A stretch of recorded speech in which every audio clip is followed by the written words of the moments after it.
Yeah, Rales 2000 e questo è un viaggio, e questo è un viaggio.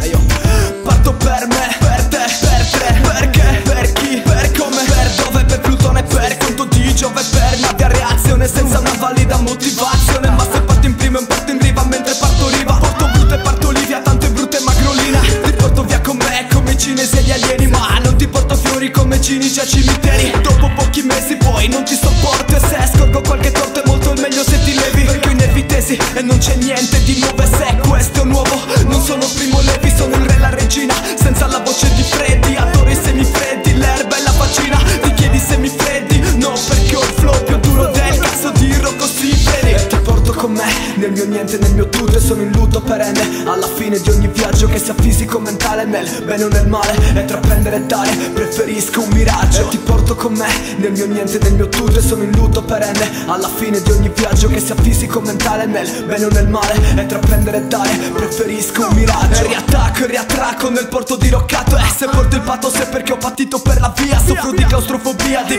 agorafobia, e quando cammino in giro sono fisso sciroccato nel flusso del maestrale. Trovo un maestro leale che non vuole legare la mia psiche a un chiodo fisso, non mi vuole negare il diritto di pensare. Se penso di mollare mi trascina nel tragitto, quindi zitto che è meglio se non colleghi il cervello. Non puoi dire di essere sveglio e non puoi dire di sognare, se perdo il filo poi Arianna si dispera. Ogni capo si scollega e rende tutto surreale, ma tu non mi fermare perché il mio viaggio continua, e se non mi vuoi accompagnare almeno lascia che lui viva. Tanto poi arrivo in cima anche se dura la salita, e sembra una discesa dalla tua prospettiva. Ho un prospetto futuro, non pretendo che capisca, che mi assista alla vista. Se il cielo è troppo scuro tanto pagherò un tassista che mi porti dove vuole, poi riposerò le suole per calcare un'altra pista. Se tutto si appanna non me ne farò un dramma, il mio faro sarà l'alba, il tramonto alla mia casa. Mentre ascolto la strada sconvolgo il mio karma, mi oppongo al convoglio, non voglio che accada. E ti porto con me nel mio niente, nel mio tutto, e sono in lutto perenne alla fine di ogni viaggio, che sia fisico, mentale, nel bene o nel male, e tra prendere e dare preferisco un miraggio. E ti porto con me nel mio niente, nel mio tutto, e sono in lutto perenne alla fine di ogni viaggio, che sia fisico, mentale, nel bene o nel male, e tra prendere e dare preferisco un miraggio.